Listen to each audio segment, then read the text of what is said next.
Welcome everyone to the December meeting of the Stockton Astronomical Society. I think I've shared with you, this is my favorite meeting of the year. It's because it's just us sharing our projects, our thoughts, our theories, maybe our questions. So let's make it real interactive. We're going to go ahead and get started because I think we've got like 9 presenters. So each one's about 8-10 minutes long. So as you're presenting, please come up here and talk into the microphone. Talking into the microphone allows Omar and Ray to hear you on Zoom. Otherwise, they can't hear you. With that, Jeff, I'm going to invite you to get started here. Let me share this screenshot here with Zoom land.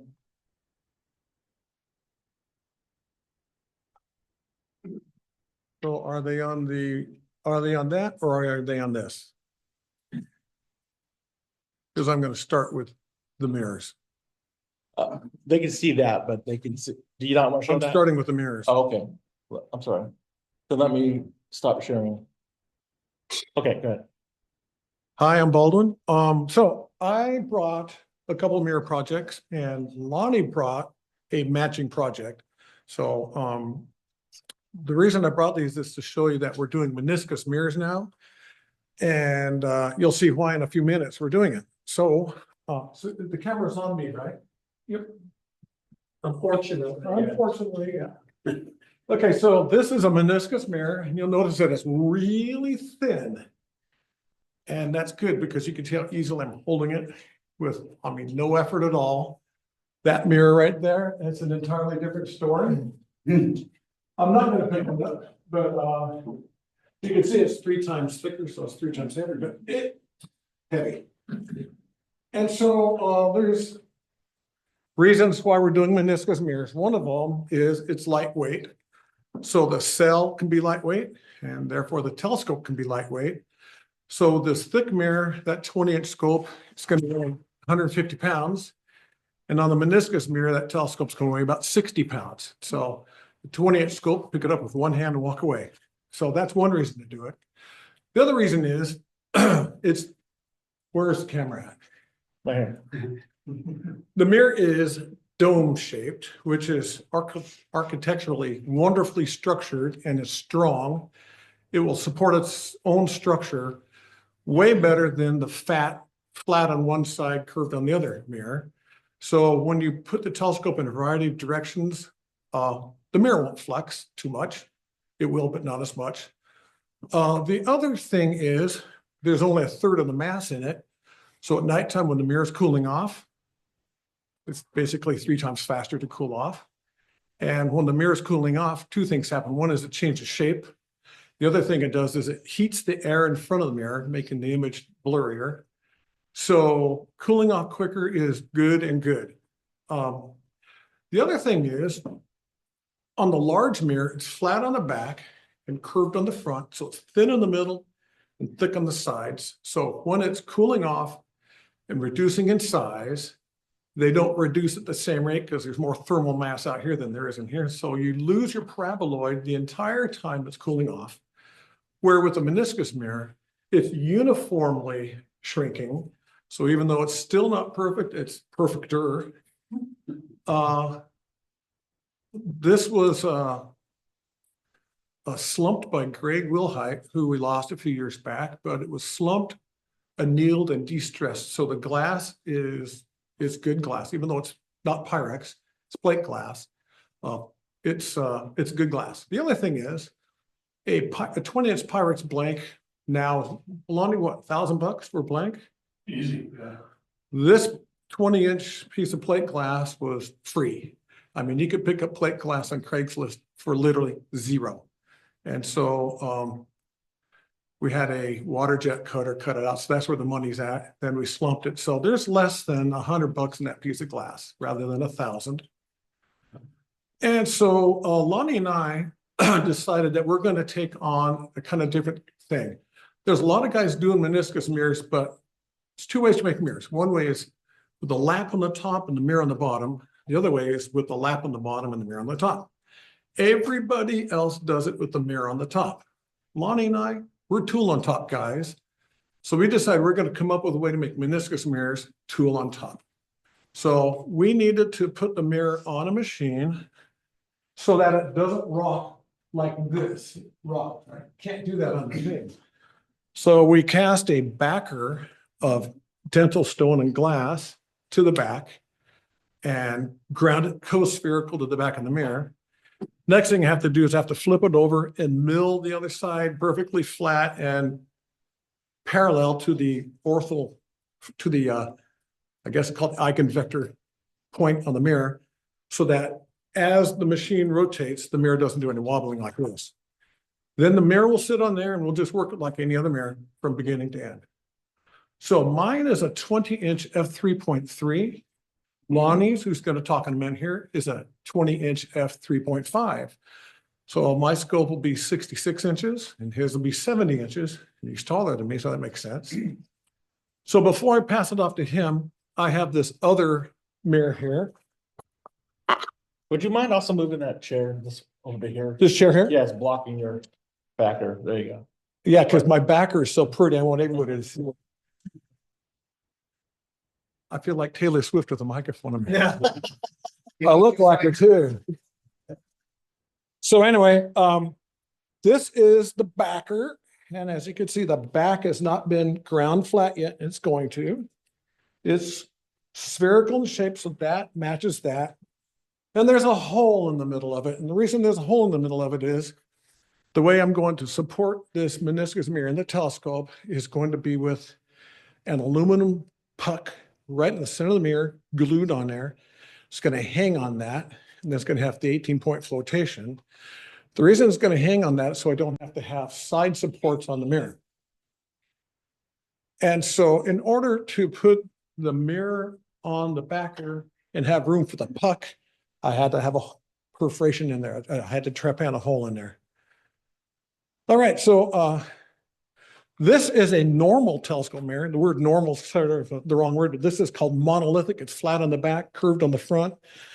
And it's a standard thickness for today's standard thicknesses. 30 years ago, this would have been 4 inches thick. Now they're 1 3/4 inches thick. Of course, now they're only 3/4 of an inch thick. So the mass just keeps going down and down and down. One of these days, we'll have this piece of mylar in a pocket. We'll shake it out, stick it in the scope, bam, grab it. Not kidding. Someday we will do that. The technology is unimaginable now. Can you imagine that in 1953? No, you couldn't. So anyway, someday we will pull them out of our pocket and it'll be a paraboloid. But this mirror here is for Bill Reedhart. He lives up by Donner Pass. And it's a 20-inch f3.6, full thickness. And I'm going to finish it for him and ship it up to him, hopefully in the near future.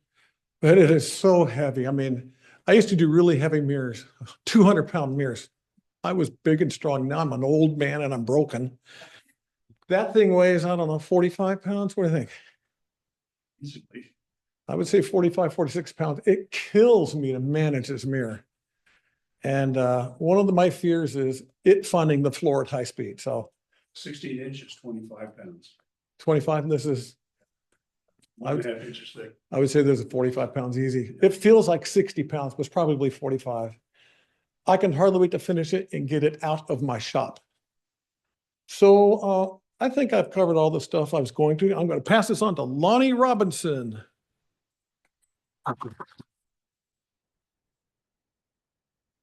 Hi, everybody. It's really great to be here. It's great to see Jeff up and running again. He had us a little worried there for a while, didn't he?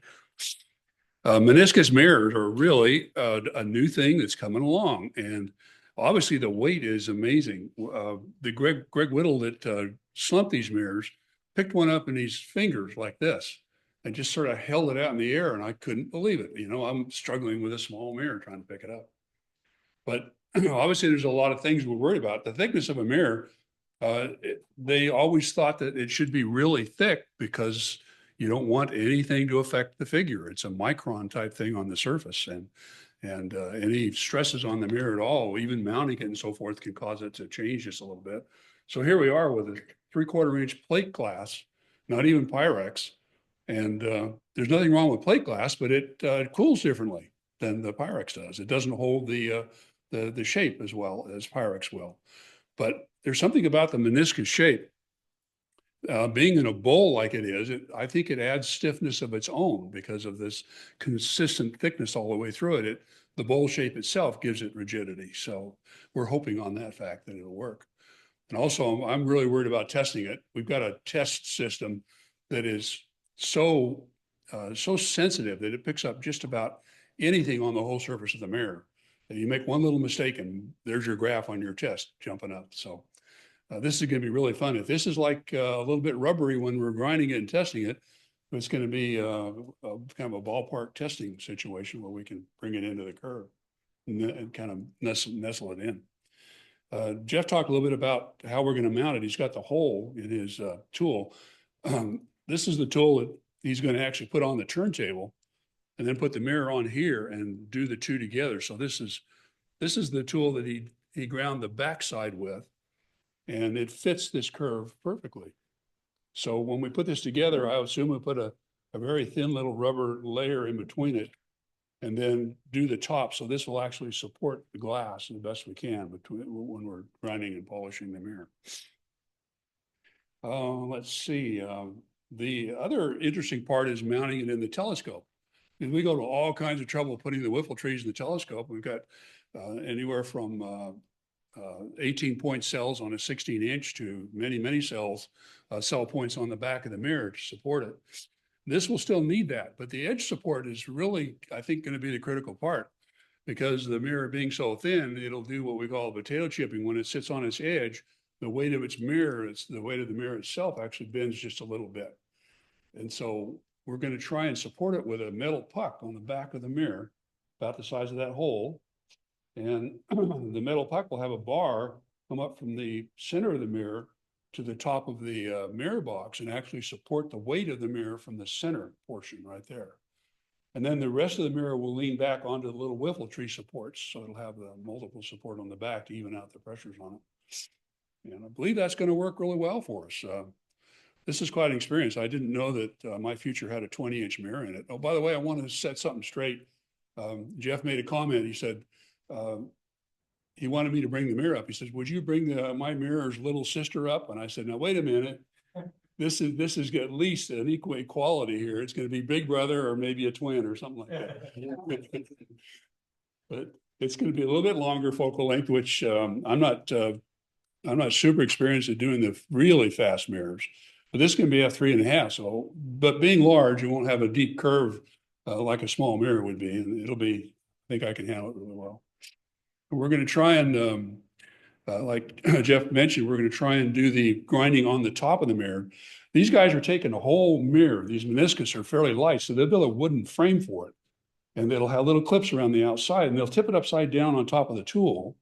And then they use the frame with a post in it to the machine to spin the mirror on top of the tool. So here we are moving this thing back and forth as it's spinning. And to me, it's like, oh my gosh, 60 RPM coming, and it's pretty scary. So we're going to do the tried and true method of using a smaller tool.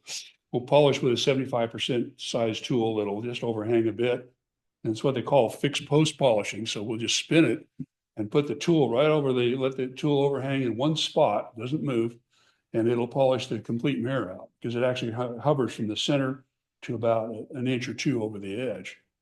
And then we can control the focal length by moving the tool in or out a little bit. If you move it in, it obviously shortens the focal a little bit, or out a little bit, opens it up. And I think it can be done exactly the same way, because each one of the zones on the mirror, as you go in like a bullseye, each one of the zones on the mirror, the circumference is different. So it really requires a different size tool to work that area. And we'll use a tool that's about 60% of the radius of the zone that we're trying to figure. And also, when we're bringing the curve into a parabola, we'll use a sequence of about 5 different size laps. And then we'll work it in from the outside into the center, deepening the center. The 3 ways to parabolize, we're going to probably pick deepening the center, opposed to reducing the edge or opposed to bringing them both down. So we'll take the center out just a little bit and then create the parabola that way. Let's see, what else was I gonna bring up? The weight of this thing is really big because that's only 22 pounds. My 16-inch mirror is 24 pounds. So my 16-inch is an inch and a half thick, this is well over 2, isn't it? 2. That's, Like 1.8. About 2. and the interesting thing is the 70-inch focal length will put it about right here. I can stand and see the zenith, without having to get on a ladder. So it's going to be very nice. It's calculated as 50 pounds. 50 pounds. Yeah, exactly. And I read, we had a thread today on the Oregon Scopeworks, and they've talked about 40 hours to slump a mirror. Does that sound about right to you? To slump a 42-inch mirror takes about 53 hours to heat up.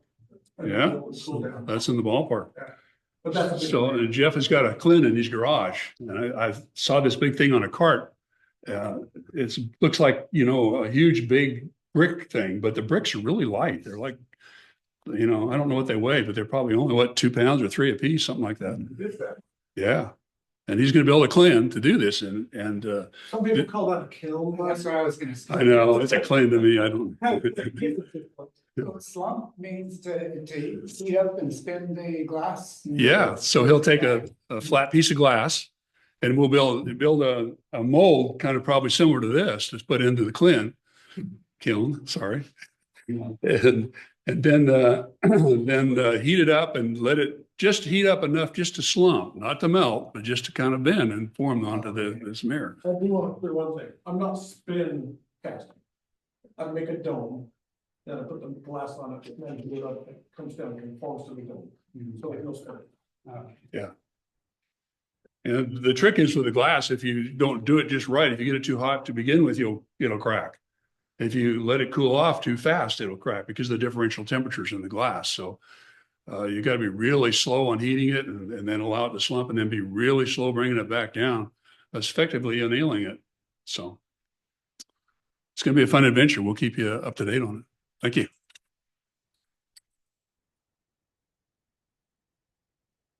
Jeff, did you want to talk about that? Oh, yeah. Let me share it. I'm gonna add one more thing to Lonnie and my talk. There's this thing called Oregon Scopeworks, and they're all these super duper mirror makers, and they're the guys who are doing the mirror on the top thing. Lonnie and I are gonna try to come up with the manual for doing tool on top. And my goal is to talk all those guys into doing it our way. That's my goal. Okay, Okay. is that up on? We're good. Yeah. All right, so January 16th, we have another Mars opposition. And so that means that the sun is that way and Mars is that way. So it's out all night and is as close as it gets. And so it looks big and full and worth looking at. So I guess it was 4.5 years ago when we were up at Pedler Hill with the 32-inch scope. Mars was 24 arc seconds in diameter, which is huge for Mars. This time around, I think it's going to be 18 because instead of being this close to Mars, we're going to be this close to Mars. So it's going to be, I think, 18 arc seconds in diameter, which is still good, but not quite as good. It's going to be a long time before we see it big again. I probably won't survive that length of time. But anyway, on the 16th of January is the moment of the opposition. So on that night, it'll be in Gemini, and we'll have Castor, Pollux, and Mars. They'll be lined up like Gemini has 3 stars instead of 2. And so, and Mars will be the bright red one. Anyway, get ready for it. It comes every 2.2 years. I downloaded this picture and then I realized it didn't include this year's.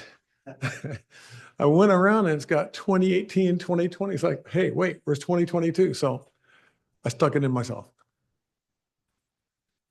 That's it. Excellent. What's that? Excellent. Oh, thanks. Any quick questions for Jeff and Lonnie? Yes. At this time? You mentioned putting the donut thing in the middle to support the mirror? How do you attach that? Okay. In case you guys didn't hear that at home, she asked how we're going to put the puck onto the center of the mirror. So we could do it with glass or we can do it with aluminum. And I'm choosing aluminum because I want to mill and drill a hole in it that I can thread and not hurt anything. So there's two substances that we can glue glass with. There's three. One of them is UV glue, and you put glass together, then you do the UV light, and it's pretty permanent, but I don't think it's structurally sound. And the last thing you want is your mirror to drop. So the other two are silicon RTV, room temperature vulcanization, and that's probably pretty good enough, but the best stuff is aquarium silicon.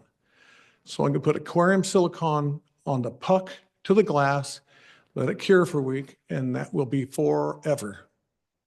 And I don't think it'll stress the glass. Now, if it does stress the glass, my puck's only gonna be 2 inches. My secondary mirror is gonna be 5.5 inches. So if there's some stress in the glass, it will hopefully hide itself behind the obscurement of the secondary mirror. That's my plan. Yep. I don't know what your plan is, Lonnie. You got a plan? Not anymore. Do you have a plan on yours, Lonnie? What? Do you have a plan on yours, Lonnie? Am I speaking French? What, Lonnie, what is your plan for attaching your puck? Very close to yours. Oh, okay. Yeah. We want that thing to go. You don't want to share. Can I add one thing? It's not sharing. One No, more. I didn't want anyone. Well, it's too late now. I just had one thought that I wanted to mention. This edge is really good on this mirror. You notice how round it is? And mine is pretty rugged. We developed a way to use a router bit, a diamond router bit on the mirror turntable that will come down and just touch it while it's turning and cut it perfectly circular. It's a diamond bit. Yeah, it's a diamond bit. And of course, we've got some water going on it and the whole thing. But it cuts within, if you get this little smoother router bit, it'll cut within 1 or 2 or 3 thousandths of being perfectly circular. This is less than 1,000. Yeah, yeah. And then we do the same thing with the back of the mirror. So when he puts this tool onto the mirror, he'll turn it upside down and run the router across it. And the router, while it's turning, the router will cut it perfectly flat. So Well, that would be on normal glass. On the meniscus, it's curved. that's true, but it will actually cut the tool flat. Oh, I see. I thought you said mirror. You guys can talk about your mirrors when you're in the shop. Thank you, guys. Mike?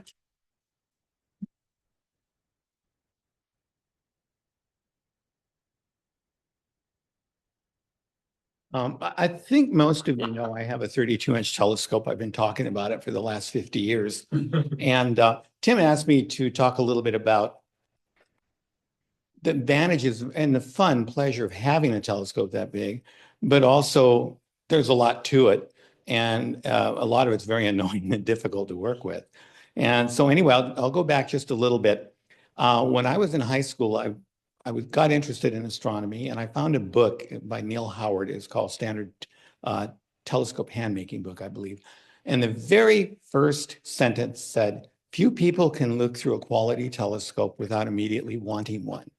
I was hooked. Okay. The next statement says, "Too bad they cost so much." So that was sort of the axiom I went by. Now, since then, of course, telescopes have really come down in price, and you can get a really nice 12, 14-inch telescope that was unheard of back then for about even less, if you take inflation into account, that a 4-inch or a 5-inch telescope would cost back then in 1960, which is when this book was written. So that's sort of the whole thing that I'm working on. And so what happens is, that's true that you can get telescopes fairly inexpensive till you get to the big boys. When you get up to around 30 inches, none of these are mass produced. They're made by small companies that build these things, and they charge an arm and a leg. The mirror itself, the blank, like these, the 32-inch mirror, when I was looking at it in 2010, the cheapest one I could find, it was a good one, was about $4,500. Okay. Now they're exorbitant. You almost can't even get them in Pyrex or Pyrex equivalent. A while back, Jeff asked me to get an estimate on a 36-inch mirror that was completely done by, who's our friend over there? Lockwood, Mike Lockwood. And he quoted me for a finished mirror, 36 inches in diameter, f3, which is a fast mirror. So you could actually not climb too many stairs to look up this thing. And it was and it was infused quartz, so it's more expensive. But anyone other than you two want to take a guess at what he quoted me? Take a wild guess. 18,000. 75,000. Oh, just a mirror. Just a mirror. Okay. Now you got to build a telescope. Okay. So what are you going to do? You're going to put it in your backyard. Okay.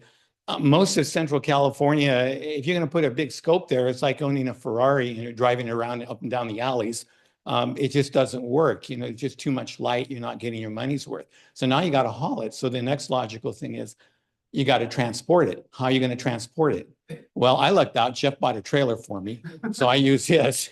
But even so, you're hauling around a refrigerator full of beer. That's just about how heavy it is. And it's a nightmare to work with. On the other hand, when you're ready to go observing, you've done all your homework and got it set up. If it's a beautiful night, there's nothing like it. I've never experienced that. Wouldn't you agree on that, Jeff? And I think, Tim, you've looked through it as well. Most incredible thing. Okay, so talk a little bit about transporting. Go ahead and show that flick over here. There have been a lot of different ways from way back on how to transport a telescope.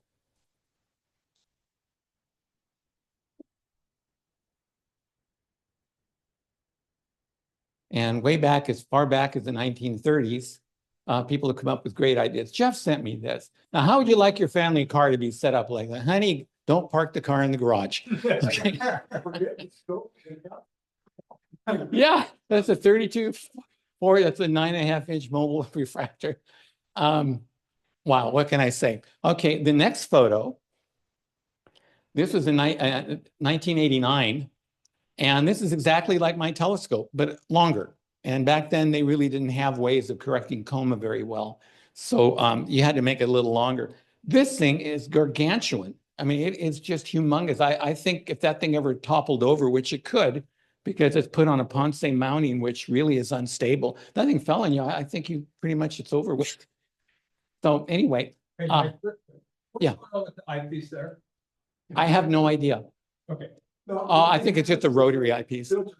Yeah, that's probably what it is. But if you look at just how clunky it is, I mean, and this was state of the art. This was a major achievement. So we're going from the first picture to this one, to where mine is, to what Jeff is trying and Lonnie are trying to do. Now you've got some really amazing stuff coming up, but even mine is reasonable. Go ahead with the next slide. Once the telescope was put together, Jeff took a picture of me of my telescope in the garage. And this was when it was 3.6. That meant your eyepiece height was about 9 feet. I got up on the ladder. Jeff got up on the ladder. We looked through it and decided, it's not going to work. Nobody wants to spend that much time that high up with rocks down below in the middle of the night. You know, fall down, crack your back, whatever.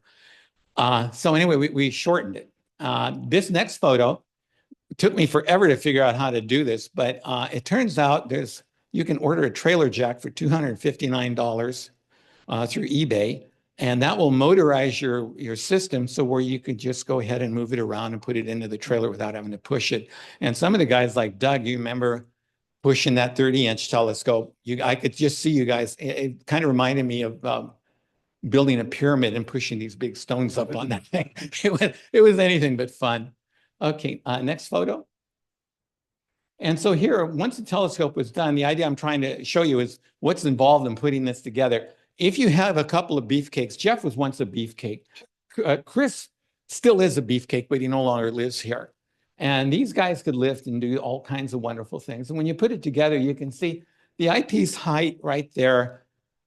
I think probably at about 45 degrees will accommodate Jeff and almost accommodate me. I'm shorter than him. When you get up on the ladder, I think it takes me 2 steps when it's almost straight up. So very manageable. And my wife made the shroud. That's this thing over here. She found some really neat material to build that with. Okay, next picture. Yeah, and then this story here I have to tell you. This isn't first light, the other one was, but this is first light at the heliport. And unbeknownst to me, Jeff decided he was going to go ahead and interview me and put me on the internet, which kind of caught me off guard. I felt like an idiot. But anyway, afterwards, we got some replies. And one was, yeah, it's probably a good scope, but did you do a star test on it? Because without that, you don't know anything. Well, Jeff had done that many times. Okay, that's fine.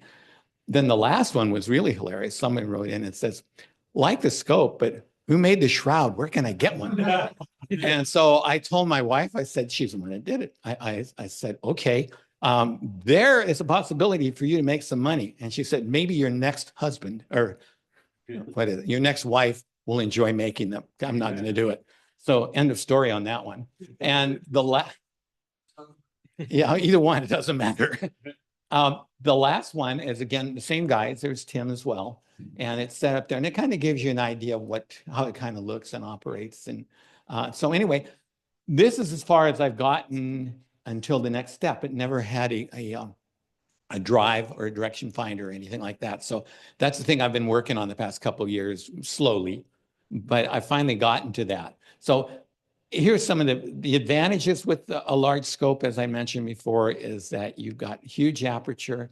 It's a lot of fun, but it's a lot of work. It's very expensive to do. I've already got, I quit counting at 20,000.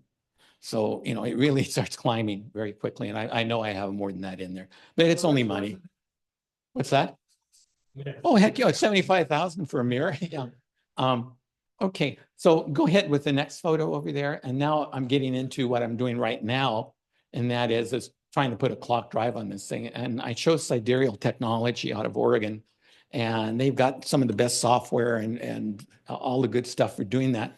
I don't like them because their instructions are ridiculously difficult. They're unclear. There's like 75 pages on programming the thing. I don't even know how to program my stove, let alone that. But anyway, this thing here, I've already shown you in the past. You can see the high-tech assembly area I have here that James Webb could pay attention to. Put the ground board on a wheelbarrow and put the other one on the other wheelbarrow. And so this is let's see, the azimuth drive. There's a chain that goes all the way around there. This is a Lazy Susan that's almost 40 inches in diameter. And I got it from England, of all places. and I think it works. This is what's the Argo Navis. This has all the information where things are located. This is the main controller right here. And this is a receiver for the remote control handpad. And these are encoders. Encoders tell you how far your telescope is moved from the original position so you can locate things. And so once I get all that in there, I don't know what I'm doing, but eventually it'll work, I hope. Yeah, we'll get it going. Eventually, once that's all together, then we should be in pretty good shape. And the next photo. This is more of the same assembly line. These are the drive motors. These are the gear reduction boxes. And I wish I'd had a machine shop because I did this all by hand. And when you do it that way, there's more friction than there should be in this system. And this is the Can you turn altitude drive. so that we can see it? Makes the telescope go back and forth, and there's a chain and the drives and the springs and God knows what else. And I think we're just about towards the end. Wait, Omar, excuse me. Oh, Pause just a moment. Omar? Hi, we can't see the pictures on the Zoom. Can you turn the camera so we can see whatever you're looking at? You can't see the pictures. Really? I see a window within a window, and then They haven't seen any of the pictures? no, I haven't. Did you see the pictures that Jeff was talking about? Nope. What? Now you say something? Oh, I saw the no, I was typing it in the thing, and then I was like, oh, okay, he's not paying attention. So now I'm talking. So now what? Oh, you can just keep going. I just want him to turn the camera to look at whatever you guys are looking at. Well, let me figure out why it's not sharing. He'll be sharing the screen with you. It's a PowerPoint, Omar, so. I am sharing, so I don't know why you can't see it. Let me try sharing it again. Share, Yeah. Start over. screen 3, Back to- share. I mean, I saw all your windows open and all your notes that you were taking. Can you see it now? I can see stuff now, yeah. Okay. That looks great. How do I, never mind. Let's go back and show. We don't have time for that, to be honest with you. Just Yeah, keep going. let's just keep going. Yeah, okay, so let's finish up here. And in the bottom right corner, just another view of inside the mirror box. There's, for example, over here, these are the boundary layer fans, which blow up against the face of the mirror. And it's a cup holder, yeah. Okay, and so anyway, might as well go to the last one. Yeah, and on behalf of my family and my beloved dog, I wish you all a Merry Christmas and a prosperous New Year, and be safe. Thank you. For the benefit of Omar, I'll just zoom through the pictures real quick that he was sharing. This was the first slide showing the big scope on the another large telescope. A scope in the garage with a shroud, assembling outside. And this is where I think we picked up at here. His controls, his clock drive, his dog.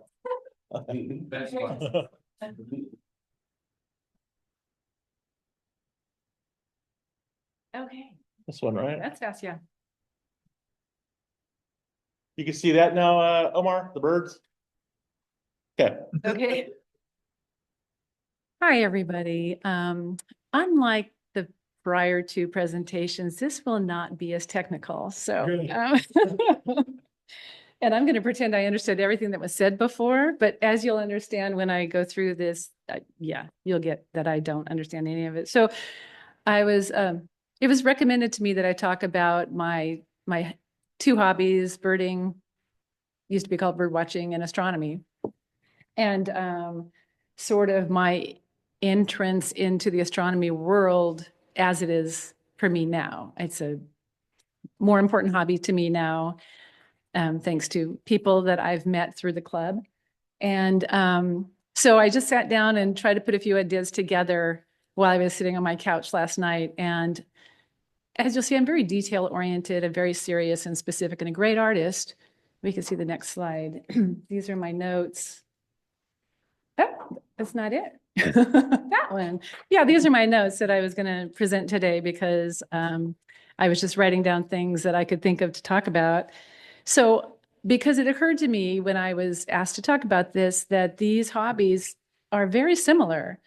Birding, the way you start out, is low tech. You have a pair of binoculars and a bird book. And so I was just writing that down over there somewhere. Oh yeah, that was me trying to make binoculars at the right, very poor. I don't know how to do that. However, it's also true for astronomy. You can use binoculars or an old telescope. And so at the very beginning, so I was birding in the 70s, more seriously in the 80s. In astronomy, I would just lay on my back and look at the stars. But Rich here started, he's much older than I am. He started in the 60s. And I brought his telescope for show and tell, because that's what it is here, that he started with. You'll have to tell me when. I got that in 1962. Okay, 1962. See, I was 2 in 1962. Exploration and space was a big thing. Yeah. And so he, is that the tripod that was used? Yes. Okay, so it's a table telescope? I mean, is that, okay. So it's an interesting telescope, let me just say that. But what I love the best is the box that was handmade to put it in. Did your dad make that? No, my Grandfather handmade that box. And he also made one for this camping stove that we use all the time. So anyway, telescope isn't that great, but he was telling me about it and it just kept it because it's just the coolest thing. And the way you focus it is, you know, just move the little tube back and forth. And but I was showing my son today and it's not terrible. Okay, it's terrible. It's got a nice 2-inch lens. Yeah, but it's interesting. Anyway, so that was his introduction into it. And when he was telling me that he had this telescope and there was some story about a teenage girl in a window and something like that, I'm sure he meant, yeah. So I'm sure he wasn't using the scope for that. But anyway, apparently she came down and he told her some story about he could see Saturn, right? They just didn't believe, you know, that I was looking at Saturn. Right. And she came by and said, "What are you looking at?" And then she was shocked. that she could see Saturn. And so we did try to do that, and I didn't believe it either, actually. And so when he was telling me this story, this was in the 80s, maybe early 90s, and I'm like, you can't see Saturn with that kind of telescope. And so we had a spotting scope because that's what we use for birding. And so I brought out the spotting scope and he set it up and we could see Saturn. I could not believe it I would never thought to do that, but he told me the story about that telescope. And so just a regular telescope and my binoculars, if you squint, my binoculars and my bird book too, that's my beginning set over there that I used. You can see that you can tell that there are rings on Saturn. I mean, yeah, rings around Saturn, and you can see the moons for Jupiter. And I was hooked. I just couldn't believe it. So, but the next slide is just showing that's how I started. And then the next slide is, okay, this planet thing. So that little planet locator thing, which I think they call a planisphere. I have several of those. I carried them with me for decades. Every time I go camping, which is always, I always have that. And so that's what I've always just used my binoculars, my telescope, and I've looked up at the stars because I did take astronomy when I was a teenager at Delta. And so I did know the basic constellations. And so I always got really excited about that. And so that's the low-tech beginning introductory way to get into these hobbies. And so the next slide is the high-tech way. This is, or for anybody now, it's just technology. It's not low or high for anybody that's new. This is what people use for birding, these two apps. One's called eBird, and this is how you keep lists of all the birds you see. It's just what people do. I don't know why, but I do it. And then there's Merlin, which is it's a bird ID app, which helps people really get into this hobby. They just turn on Merlin and it just tells you what birds it's hearing in your yard or wherever you are. And it's sometimes right. I mean, most of the time, but sometimes it's really, really wrong. And so you have people that think they have all these birds and they run over to me and they go, look, I have this. Yeah, no. So, I mean, so it kind of leads you astray. And I guess my point is what's really important for these hobbies, it's fun to do. It's fun to learn things, but it's much more fun when you do it with other people and people who can help you out and let you know, lead you to the things that you're supposed to be focusing on so you can learn more. So I think the next slide. Oh, sorry, this is the app, yes. So we also have the high tech for astronomy. I use Stellarium and Astrospheric, which Stellarium I use when we're out at the star parties just to see what's up there. I have not yet figured out how to use it. Apparently you can plan your astrophotography that way, you plan your whole evening in advance, and I haven't figured that out yet. But Astrospheric, I have found is really useful. I mean, it seems to be fairly accurate when we're thinking we're going to go out, and then bam, it's like, oh no, you're not. It's not going to work out. You're not going to waste your time. So those are really two great programs, which would be called high tech, I guess now. The next slide. Oh yeah. So I'm a photographer. And so when I started birding, I was photographing before birding. So this is just an example. That's a hawk on the left-hand side. That's a prairie falcon, actually.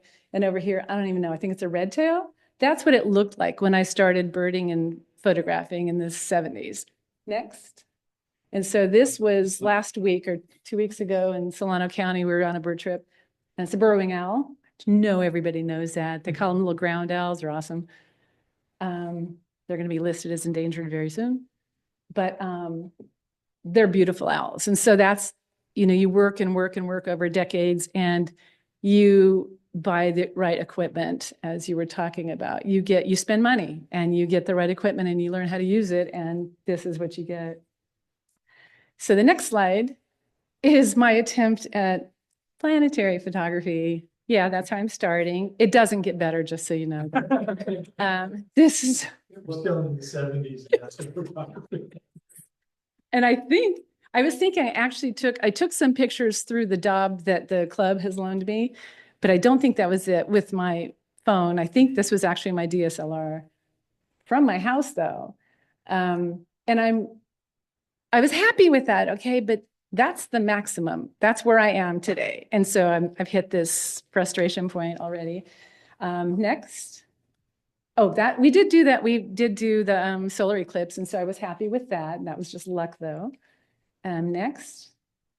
So this is me again talking about how it's fun to do these activities with other people and groups of people and bunches of different people. And it's good that you get outdoors and you get to see beautiful things. And so these are all birding groups. We're looking at a rare bird up there, and we were at Corral Hollow there and Woodbridge Road here. And you just get to call people and say, hey, I'm going to go birding, or there's a listed bird trip and people will show up. Next. Much like with the Astronomy Club, people will post something, hey, I'm going to go out. I'm going to go out to Highway 4, yeah. Or Peddler Hill. I'm going to see was it Saturn occultation? Yes. Okay. Saturn. And so, yeah, Jeff posted he's going to go out there. And I'm like, that's awesome. It's like you're personally invited to attend these activities, and it makes you feel special. And it's like, oh, look, they're going to go out there and I can learn something. And you put it out there. And so people come. And so this was so interesting that this guy in the middle was on the highway, and he pulled over his car and came down to see what we were doing. He's like, what is everybody looking at? And it was really fun. So, and Bill, I wanted to go to Peddler Hill. I'd never been there. And Bill got a group of people together and took his scope up there. And Eric came up there. And I think a couple other people showed up. And it was just really fun and helpful. And they'd come over, and I don't know, have any idea what I'm doing. So Eric just ambles over and says, so what are you looking at? I'm like, I don't know. Do you need help setting that up? And I don't need any help. I know what I'm doing. So I said, no, I didn't need any help. So I had this little mount for my scope that I still don't know how to use because he offered and I said no. So I have a pride issue apparently, but he did help me with other things. Like he'll look at my setup and he'll go, oh, maybe you'll want to, I have a good stool that'll help for that. And I can bring that over. And so people are just incredibly helpful in this group. And most groups I found in like birding and astronomy, and it's just a really welcoming activity for people to do. And so my first year, that's really what I've learned, is that these group activities are fun and helpful and inviting. And I think I have a couple more slides here. Yes, for young people. So we have star parties, which we participate in, and I loved the star parties. I used to come to the star parties. We've gone for like couple decades to these star parties when they were at Delta. And we just would always show up. And then we ran into Doug, and then he would just keep inviting us more and more, and then invited us to the club meetings. And then we started coming to meetings. And so then we started participating because, of course, we have a loaner scope. So what do you have to do if you have a loaner scope? You have to participate. So we show up and we get to do the same activity with new people. So they come, they bring their kids, but the adults too, they look in there and they have the same reaction that I had when I first looked through there. And I'm going, that's not real. I mean, they literally say that's not real. And I said, I have the same reaction. So I still feel that way, and it gives me chills. And so I love to go there. I love to do this. And this was the one on the left that's my son when he was very young at Delta College. They did something for the Delta College magazine. He was taking some class at Delta, and they had this little, is it a solar scope? Because it's daytime, so I'm hoping. So yeah, and that's my granddaughter. She was at the star party. And so it's just great to share these activities and get the advice and guidance from everybody that's been so helpful. They support us by coaching, like I said, and helping us do things that we want to do, maybe to pursue additional activities like astrophotography. They provide training. Very soon, we've got some astrophotography training. I mean, you just tell them what you're interested in, and somebody steps forward and volunteers to do it, and it's amazing. And then when you hit a wall like I did, they help motivate you to move on and to achieve your goals. And I think the next slide is the last one. I did not take these, so I just wanted you to know this is what I'm trying. This is my goal, to take these photographs that Damian Peach, who's an incredible photographer, astrophotographer, did. So that's my story. I'm sticking to it.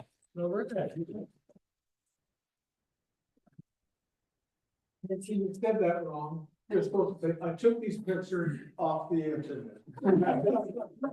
Exactly right. Sorry. I'll try to keep mine very short.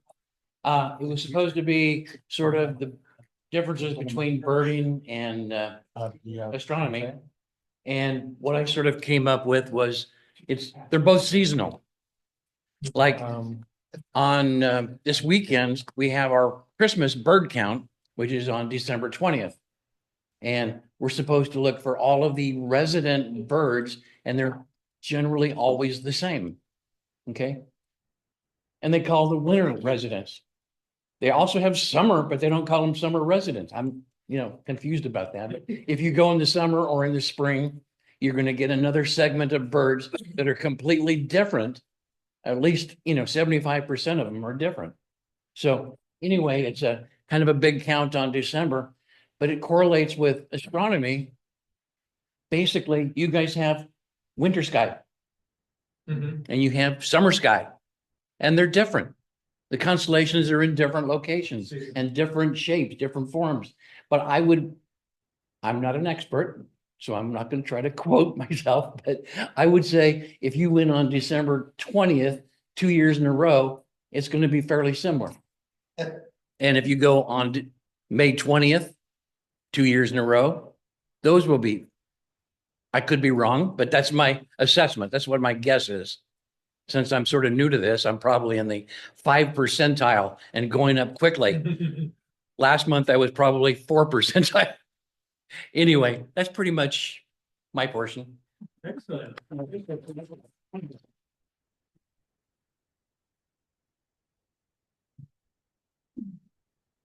Okay. I teamed up with Jerry. He's going to join me in just a moment. And Eric's going to start the slides. I had been into astronomy. Gosh, it's going on like 15, 20 years now. And, we always hear a lot of new discoveries. The information is just pouring in, and all these things are really amazing. All these new phenomena that are being discovered, and the new big telescopes are producing images that, just wow you. It's crazy. What's, we get the James Webb, the deep sky stuff, the planetary nebula that are just so gorgeous, quasars and exoplanets. But I got to realize that this stuff is coming at us so fast. But the most astonishing fact that I realized that I had learned in astronomy is like over 100 years old now. And it's the fact that what occurred in this small portion, this kind of the suburbs of the Milky Way galaxy where our solar system is, where our sun is and where our solar system in these outskirts, the most astonishing fact is right here on Earth, and it's right here in this room. Okay, so I'll go to the next slide, but before I do, I want to just point out that that arrow was added after the photograph was taken. Okay, just to So the fact is that human beings are made of stardust. And I know it's an old, worn out phrase, but I want to give you tonight the background at a high level. Jerry's going to do a little bit deeper dive into the science of it. This very astonishing fact. So I'm going to start off with who said that phrase, we are stardust. Everybody knows who it was, right? Sagan. Dr. Carl Sagan said that in 1973. So the full phrase, the full quote is, he said, our sun is a second or third generation star. All of the rocky and metallic material that we stand on, the iron in our blood, the calcium in our teeth, the carbon in our genes were produced billions of years ago in the interior of a red giant star. We are made of stardust. He wasn't talking figuratively, he was talking literally. We are stardust. So we're going to dive into a little bit of the science because I wanted to learn really what that meant. Because I'm maybe from Missouri, I need to have it shown to me, right? So I looked it up. So the diagram of the human body here is in that the elements for all human beings are the same. Our bodies are made up of elements of oxygen, carbon, hydrogen, nitrogen, calcium, phosphorus, potassium. That accounts for over 99% of the human body. The other like 20 some odd trace elements are just less than 1%. So these elements had to come from somewhere. We get them through the food that we eat, the animals, the plants, the air we breathe. But where does the earth get them from? Well, go to the next slide if you would then, Eric. More of the science here. You all recognize the periodic table, right? I think I slept through science class in high school the week they went over the periodic table. So when I looked it up, the next one, Eric, please. I found where an astronomy professor, her name is Jennifer Johnson at the University of Ohio, took a periodic table and she color coded it to identify where all the different elements came from. So they're color coded according to those 6 events or those 6 phenomena: Big Bang, emerging neutron stars, dying low mass and high mass stars, cosmic ray fusion. So I took this chart that she had built, and then the next slide, please, Eric. And I removed everything except those 7 elements that I talked about that comprise 99% of our body. And it boils down to these 4 events or these 4 astronomy phenomena that create the elements. The hydrogen in our bodies came from the Big Bang originally. The carbon, the nitrogen, the oxygen mostly came from dying low mass stars or from supernova high mass stars. And just a small amount of the potassium and the calcium came from exploding white dwarfs. So that's the origin of 99% of our human body. You can feel it in your fingertips, right? These elements are all in us. And all life forms share these same ingredients with the universe. So next slide, please, Eric. So our sun is, you all recognize the HR diagram, right? The sun is on the main sequence. And so it's a kind of a normal star, normal size. It's kind of a low mass star.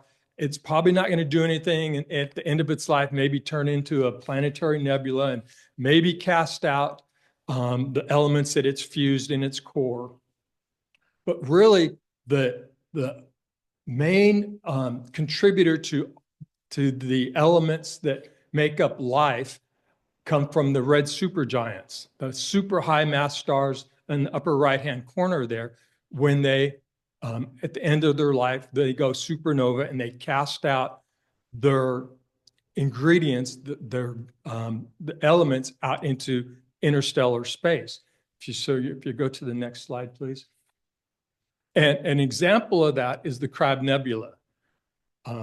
It's a supernova remnant in Taurus. And you can actually see, even though this is a static picture, you can actually see those elements being cast out into space. At the time, this was, I think, this first discovered in the year 1000.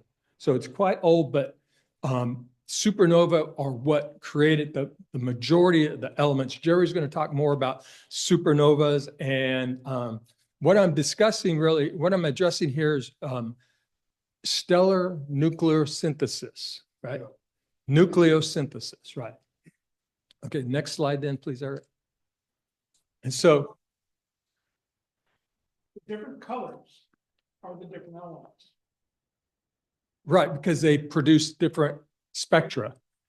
Right, right. Thank you for pointing that out.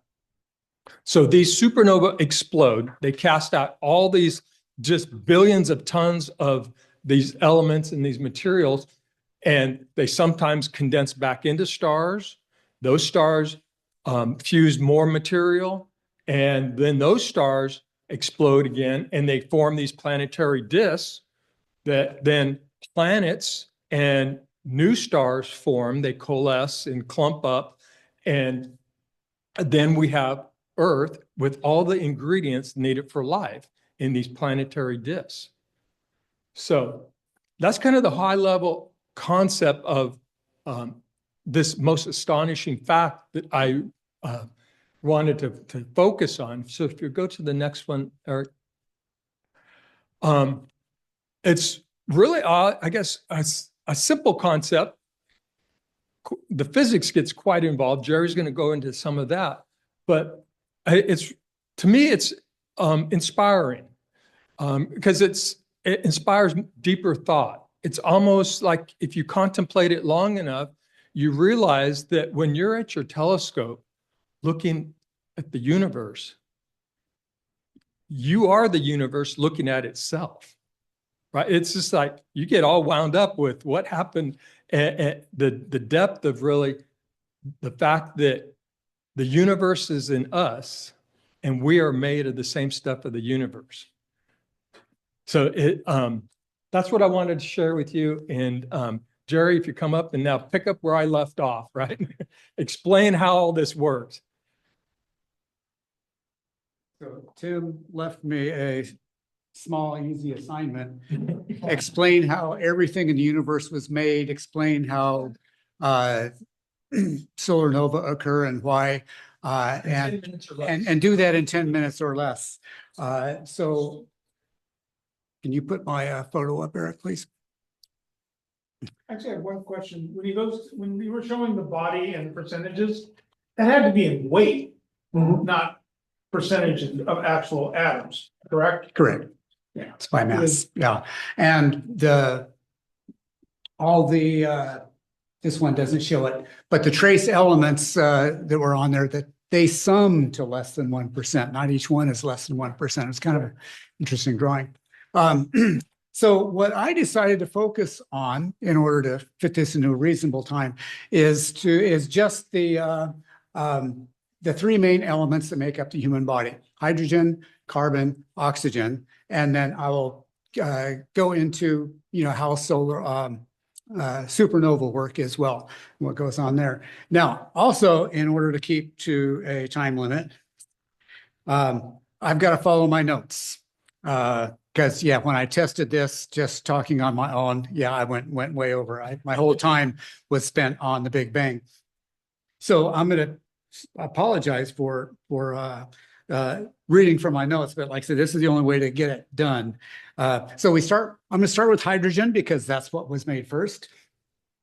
Within the first few millionths of a second of the Big Bang, the universe started cooling to the level that quarks could form neutrons and protons.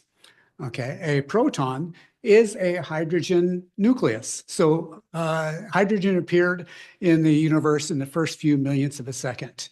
As the universe expanded, cooled more, then it allowed those protons to collide with each other and create helium. So hydrogen and helium in the first few moments of the universe. So the helium is created from collisions of protons to each other. Protons are positively charged particles. They have a strong electromagnetic repulsion to each other. In order to collapse into a nucleus, they have to be struck with huge amounts of energy so that the protons can get close enough to each other so that the nuclear strong force can take hold. That works over about 10 to the minus 15th meters. And the size of the nucleus is really small. At that range, the nuclear strong force outpulls the electromagnetic repulsion. So that's what goes on there. So how do you get helium? I'm not going to go into the whole cycle, but a hydrogen atom has one proton. A nucleus of a helium has two protons and two neutrons. Okay, so you have one nucleon over here, 4 nucleons over here in what you want to make. So you need at least 4 hydrogens to make 1 helium, right? Because the nucleons have to be the same number. Now, there's one issue that comes up in this process, and that is that the mass of the 4 independent protons is greater than the mass of the 2 protons and neutrons inside the nucleus of the helium.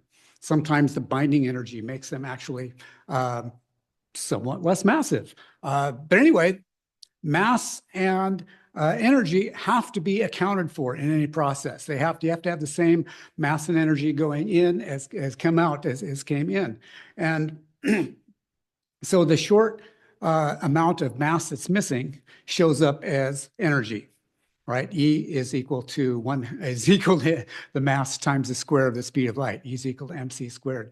So that energy, a little bit of energy over here, it's a gamma ray photon, makes up for the missing mass on this side. So that's a fusion reaction that you generate energy by slamming four hydrogen, not at one time, happens at different rates. But you start with 4 hydrogen atoms, end up with 1 helium atom and some energy. The universe in the meanwhile, cooling and cooling. And after about 20 minutes, it's so cool that fusion can't take place any longer. You don't get any heavier elements created. And so we end the first 20 minutes of the universe with about 75% hydrogen and 25% helium. Nothing else is created until the first stars are born. And that could be, I think, somewhere in 100 to 200 million years later. So that's a long wait for the rest of the periodic table. Do we have a period? We don't. We'll have to rely on just this one.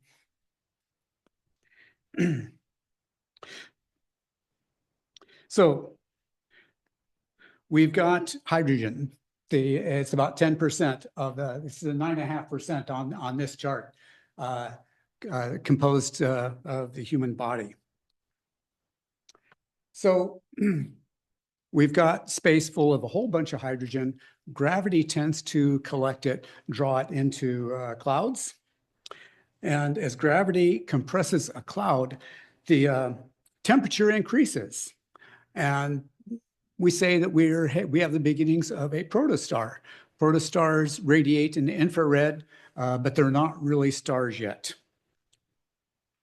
Eventually, compression by gravity of the hydrogen gas raises the temperature so that it reaches the temperature at which hydrogen can fuse into helium, similar to how it was occurred in the Big Bang.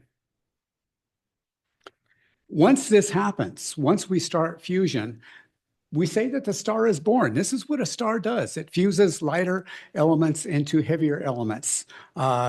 And if it doesn't do that, it's not a star, right? If it does do that, it's pretty much got to be a star. As once this process starts,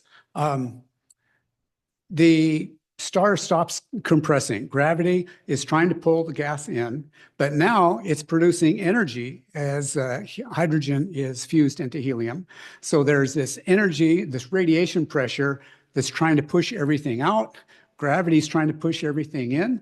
So when those two processes are equal to each other, we say that the star is in electrostatic equilibrium, and it's a main sequence star. It lives on that path wherever it's supposed to live for its mass, and it'll stay there for the majority of its life. For a star like our sun, that's about 10 billion years. That it'll be on the main sequence doing nothing but turning hydrogen into helium. At some point, the core of the star gets filled up with helium, right? Or not completely filled up, but conceptually you can think of it that way, so that the fuel, hydrogen, becomes in short supply. The core where all the fusion is going on, the hottest part of the star, is running out of fuel. That means there's not as much pushing out on the star. It's not as much pushing out on gravity. So gravity is going to start collapsing the core. Not much is going on there. So that collapsing the core will raise the temperature. And the first thing that temperature increase will do is it'll raise the temperature outside the core. So you have a shell outside the core where now new fusion can begin. Hydrogen that's outside the core will start to fuse into helium, and then the core will continue to collapse, increase in temperature, and the next thing we get is helium being fused into carbon. So helium has, we talked about 4 nucleons, 2 protons, 2 neutrons. Carbon has 6 protons, and I don't have enough fingers, and 6 neutrons. So it has 12 nucleons. So you need 3 of the hydrogen, heliums over here to make a carbon atom. Okay, and so that's the next process that goes on. So the sun, the star begins fusing helium into carbon, the next process. So it reaches equilibrium again once this process starts. It's producing more energy than it was before. So that equilibrium pushes the star out. At equilibrium, it pushes the star out to a greater size than it was before. So when it reaches equilibrium now, it's a giant star now. It's a red giant. The outer parts are cooler, but radiation pressure is pushing harder against gravity than it was before. And so we have carbon that's part of the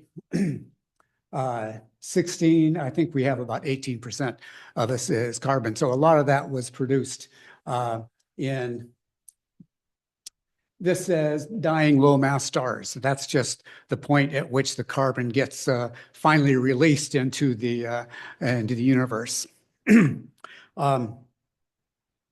Most stars have enough mass that they can ignite fusion into carbon in their core. But high mass, you have to have a lot of mass to go beyond that. Low mass stars are ones that have like less than 8 solar masses, and they will go off into a white dwarf phase eventually from this point, but there's not time really to go into that. But we do have so far hydrogen and carbon, so we're well on the road to getting most of the stuff from our human body.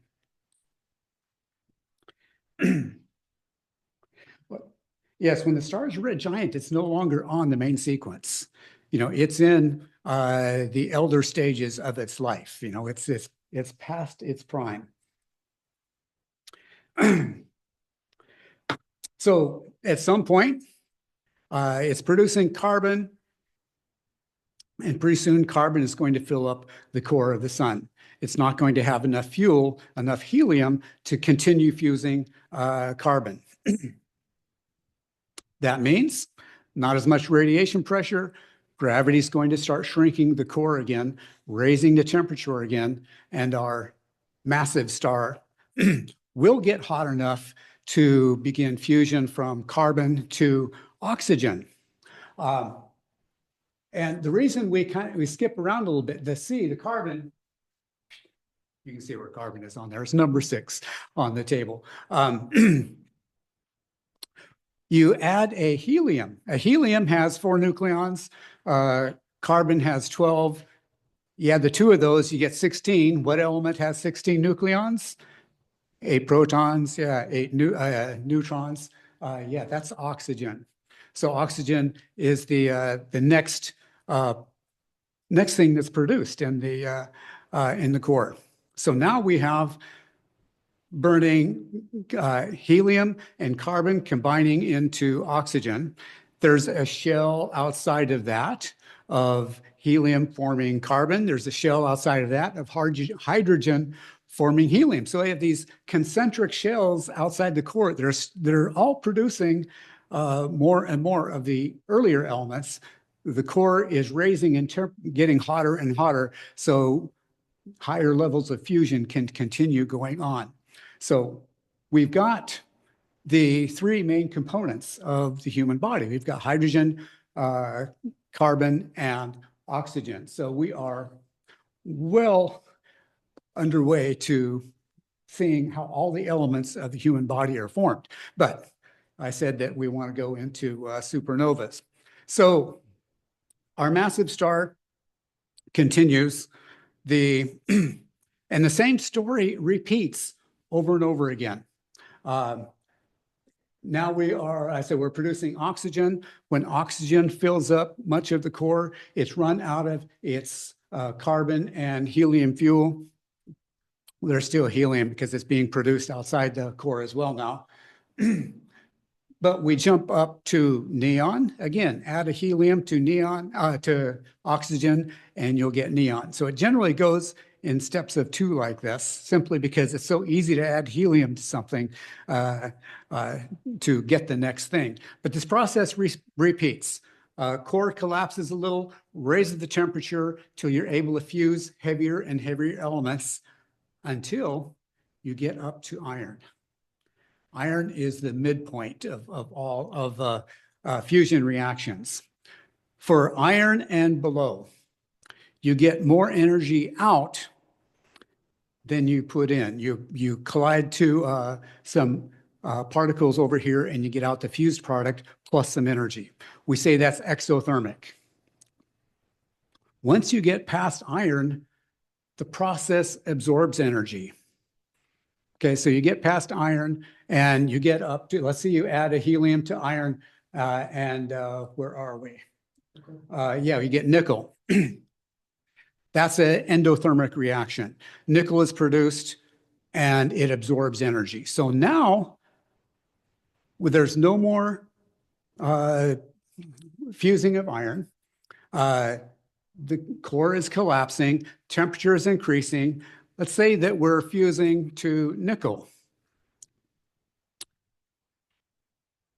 This is like the last second of life for the star, because at this point, you have nickel and you absorb energy. So gravity's wants to pull the core in, and now the radiation pressure that was fighting against gravity is not there. In fact, it's sucking stuff in too. So they're working together to destroy the star. The core begins collapsing very, very quickly. At some point, it gets so hot that everything in the core is disambiguated. We call it photodisintegration is the process. It's back down to protons and neutrons. And then as it gets even hotter, you have mainly neutrons. And this is collapsing in the order of a second, which means that this stuff is moving at a good portion of the speed of light inward. But at the deep core, there is a brick wall that's going to run into. We call it neutron degeneracy. It's just neutrons can only get so close to each other. And then that'll be the thing that halts this collapse. You can think of it like billiard balls on a pool table. They can roll all around. You put them in the rack, and that's about as close as they're going to get to each other. There's nothing you can do about that, unless you have a sledgehammer. But we have all the stuff coming in. It's moving. It's a good fraction of the speed of light. And all of a sudden, it hits that wall. And that's where you get everything heads for the hills. That's the supernova. So all of the particles that were in the core, that got stripped out, they head out. The temperatures are really high again. Everything in the outer shells some of it's destroyed. In other words, it's put back down to protons and neutrons. Some of it survives as it's spread out. But once it's spread out, we get another thing going on. And more stuff is created. As it's moving out, larger elements are capturing neutrons. It's actually called a slow neutron capture process. I think there's 2 different neutron capture processes. But if you imagine something like iron, and it catches more neutrons collide with it, and it becomes an iron isotope. Okay, and the more neutrons it captures, the more unstable it's going to get. It gets wobbly and it decays into other heavy elements. And so this neutron capture goes on. I don't know how long the whole process lasts, but it's the process by which most everything else in there is created. Everything that is created from the explosive massive stars, the dying low mass stars, almost all of that is created from this neutron capture after things are spewed out into space. This is called a type 2 supernova, by the way. And it's the characteristic of a type 2 is that it's a core collapse of a giant star. So as I said, a star's job is to fuse lighter elements into heavier ones and to then set them free to find what mischief they can get into. The stuff I am made of, that we are all made of, has survived incredibly violent events. My stuff will survive and linger beyond my existence. Someday, the sun will expand and envelop this earth, and I will once again be part of a star. Questions? I hope I got that. Wasn't too bad time-wise. Is this a fairy tale? Tunce upon a I'm. One question, back to the Big Bang. When did the electrons form? At the same time that the protons? I didn't mention electrons. There's a different particle from the. Concentrating on the building of the nucleus. Yes, but probably close to the time, fairly early, about the times that quarks could gather together. I'm sure that there were electrons in the soup as well. Okay, just making sure. I'd have to look it up to be sure. Okay. The heavier elements created following a supernova. I would have thought that those things would have been created within seconds or minutes, but I've heard it can take 6,000 years for those things to develop. Tell me I'm wrong, right? I have to read this stuff over and over again. And yeah, it's still fuzzy. Some things are always fuzzy about it. Because the first time I took a course, I left with the impression that nothing survived a supernova. And I thought, well, what use is it then? But, huh? Yeah, some use, something survived, right? But it's the fact that things survive. And I think the slow neutron capture, once you have some of the heavier elements, the neutron capture does not need the high energy that you need for straight fusion. So it could take a very long time. It could. Cooling for tens of or thousands or tens of thousands of years. So, I mean, gravity nebula is still extremely hot. Yes, and it's 1,000 years old. And so, yeah, it's 1054. So those things still cooling, it's still giving off X-rays and ultraviolet radiation, which is, I just envision the elements being made and almost instantaneously, but from your slow neutron capture, it doesn't have to be fast. I'm sure some of it happens quickly, just as, after the Big Bang, it was everything cooling down. And in a sense, that might So gold, where was gold made? I can't read the purple. Oh, I believe. No, I can't read the purple legend up high, up. Oh, that's merging neutron stars. Ah, okay, so gold was in a supernova. well, A little bit of it was, it's got a little bit of the mark for low mass stars. Amazing stuff, isn't it? Yes. Really amazing. I thought I read that after that event, that gold is found in the ground in little blobs. I think it'd be uniformly splattered around, but it's not. Here's some chunk right there. That's weird. that's Yes, Earth. That's Earth. good stuff. That's like the other one. Yeah, low mass stars can have supernova as well. The I mentioned that low mass stars leave the main sequence. Many of them will become white dwarfs. Their core, remember, they probably went up through fusing carbon, so their core is almost all carbon. And if they happen to have a binary star, a partner that they can steal some mass from, at some point, it's possible that they exceed if a star has more than 1.4 solar masses, it can generate. Yeah, that's for the electron degeneracy. Chandrasekhar. Yeah, if it exceeds that, then it can collapse further. And if one of these white dwarfs gains more mass to exceed that limit, and if it gets hot enough to ignite, because it's almost carbon everywhere, a simple ignition will blow the whole thing apart. That is a type 1 supernova.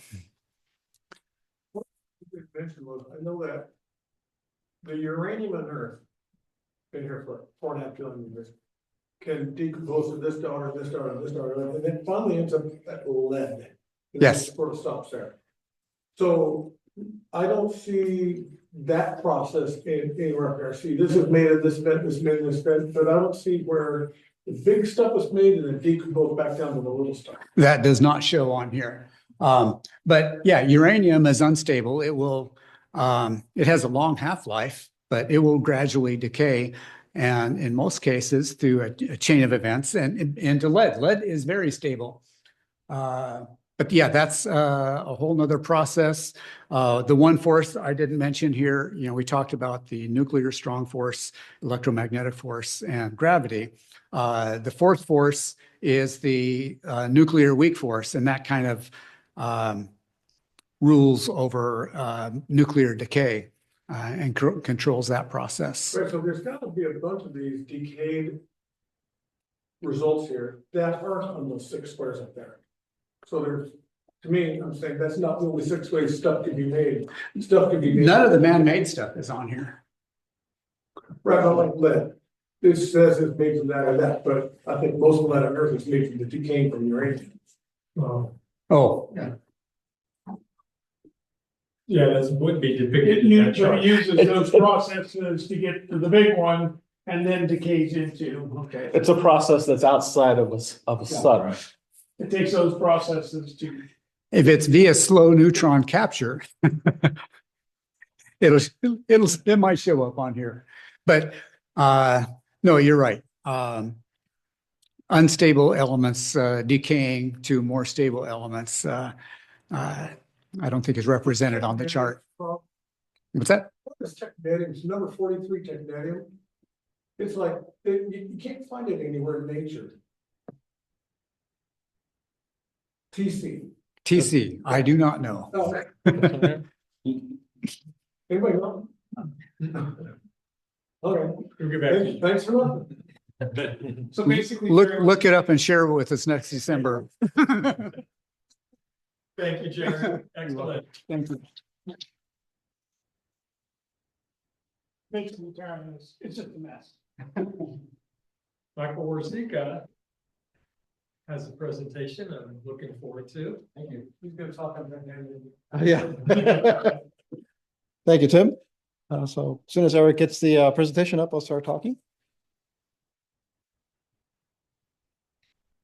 I'm gonna have to think of how to do this here. Let's see. Okay. Let's move this over to this side. Oh, there it is. Stop sharing.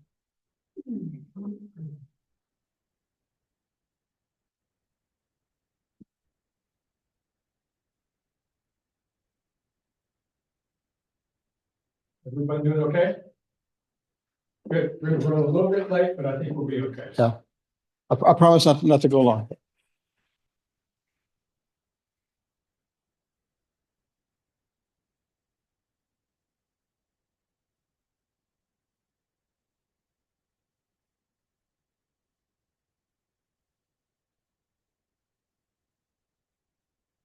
sharing this by a different method, so, Okay, okay. so I'll talk to this Yeah, one. let's try Okay. that.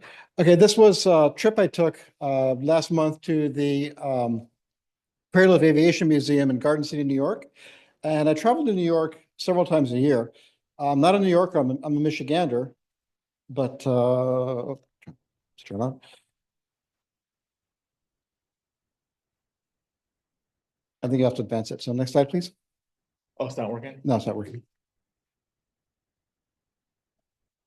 No. Is it not advancing? I don't normally use PowerPoint. but Ah, You okay. have thrown a curveball at me. Sorry about that. Because it always creates another window. Oh. You're part of it. Anyway. So this is a great museum. Oh, there we go. The reason I go to New York is I have 3 kids and one of my daughters is a cadet at West Point. So go Army, beat Navy this weekend. All right. And so that's my wife, my daughter Amelia, who's now in her cow year, which means 3rd year. And that's myself, of course. We're in the same outfit. Interesting. The other reason I like to go there is to watch football. So, of course, that was the Army Air Force game that I saw when I went up there last month. And I also went up for the eclipse back in October. We went up to New England there to see it. So this will revolve around astronomy. I do promise that. So next slide, please. The Grumman Corporation, and I actually work for Northrop Grumman at McClellan in Sacramento, is located in Bethpage, New York, at one of their facilities, which is right next to the museum. And they had a long history of making fighter jets during World War II, also the Apollo lunar module. And that Cradle of Aviation Museum is an excellent place to see their work. Next slide, please. If you ever get a chance to go to New York, it's well worth it. Great museum, lots of Grumman artifacts and other artifacts. And I'm an aerospace engineer by trade, and I've been trained to be an aerospace engineer since I was 6 years old. So for me, this was a great trip, and I'll show you why. Next slide. Anybody see the original Top Gun? They have a great F-14 Tomcat right in the parking lot. My wife and I flew into Newark at like dark 30. We drove out to the parking lot, and we had to take a nap before the museum opened. And I insisted on parking in front of this Tomcat. So yeah, great display. A piece of Grumman artifact there. You got a little cat down there. Ah, you caught the cat. Doesn't have 2 tails? No, it doesn't have 2 tails. No. Anytime I do a presentation, there's always an Easter egg with a cat. I have 1 3/4 cats at home. One of my cats is missing a leg. But anyway, so I always had a cat in the presentations. But good catch. Thank you. This is again the A6, another fine Grumman product during the Cold War. Next slide. And the Bethpage facility was a significant contributor to World War II. Long Island has a long history of aviation. Charles Lindbergh flew out of Long Island to go to Paris back in 1927. And they have a great display about, Rosie the Riveter, the women that helped build the arsenal of democracy to defeat the Axis powers during World War II. So that's also a great piece of history for Long Island as well as the Grumman Corporation. Next slide, please. But the key, of course, me being an aerospace nerd, was to see where they built the Apollo lunar module. And I've done talks about the engineering design of this. This was an incredible vehicle that they built 50 years ago. And next slide. So to briefly go over how the landings happened. So click. Sorry.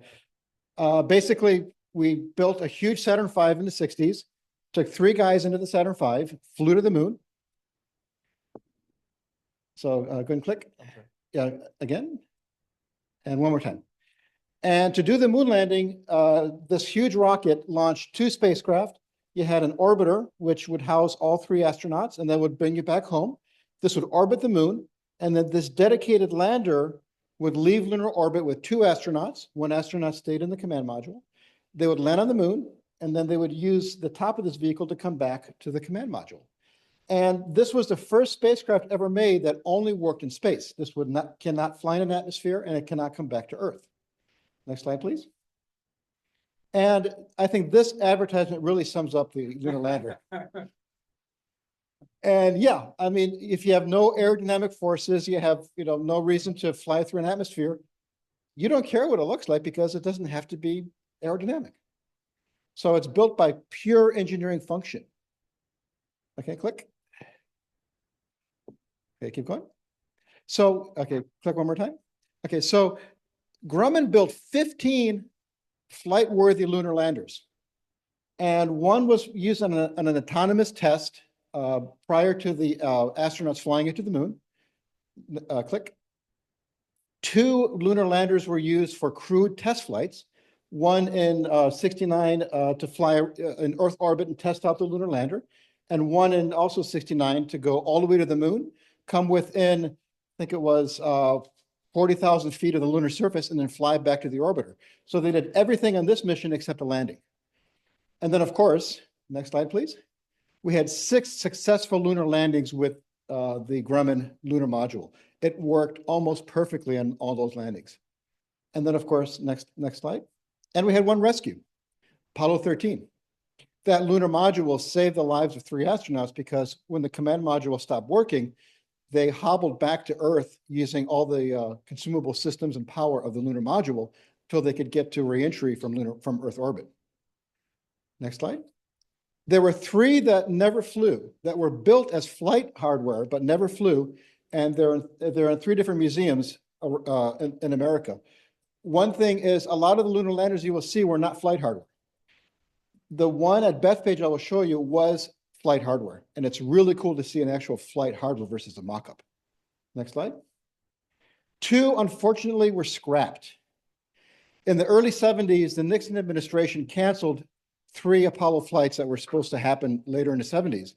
And unfortunately for historians and amateurs like myself, 2 of those landers were scrapped. So they're lost. But one of them is at Bethpage. Next click. And they built 10 articles. I do a lot of mechanical design work for my profession. And now in these days, we have CAD systems or computer models to assemble stuff in virtual space. Back at this time, that didn't exist. So they had to build physical mock-ups to test all the systems, test the integration, all that good stuff. Next, keep going, please. 2 of these mock-ups flew in Earth orbit aboard autonomous Saturn V tests. These were not full flight hardware pieces. And then next slide. And then 8 were used for ground testing. And they're now museum pieces. So the beauty of the Cradle of Aviation Museum is they have 2 lunar modules. Next slide, please. This is a flight hardware lunar module that was supposed to fly in Apollo 18 in 1973. This is one that was canceled by Nixon. And what I love about seeing this is it has all of the details of flight hardware. I spent like almost an hour in this exhibit just staring at it and looking at all the details. I mean, I'm a nerd, and I'll be up at night on my Kindle reading Apollo engineering manuals. And my wife's like, "What are you doing?" "I'm reading about the lunar module orbital mechanics here." And she's like, "Okay, honey, whatever. I'm going to bed." You know. So yeah, that's what I do sometimes. And there's incredible information on the design. And one thing with the design of the lunar module is it was designed to only work in lunar gravity. If you stood on that ladder on Earth gravity, you'd break the ladder. They were counting ounces on these things because because weight was so critical. The legs are too weak to hold this thing up in Earth gravity. The moon's gravity is 1/6 of Earth. So when they make these things as museum pieces, they actually have to reinforce the legs to keep the module from collapsing. So next slide, please. And this is, again, flight hardware. So you can see all of the just glorious design details. And they did some incredible design work back then. So for example, these legs would be tucked in when it was put into the fairing of the Saturn V, and they would use explosive charges with spring mechanisms to pop them out when they were ready to land.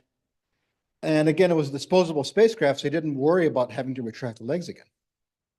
And then there's that ladder. If you look at that ladder on the left, it is extremely flimsy. But again, 1/6 gravity, you know, your astronaut with his spacesuit weighs maybe 80, 90 pounds. Unlike, you know, several hundred pounds here on Earth. So next slide, please. And this for me was neat because you could see all of the neat details in the design.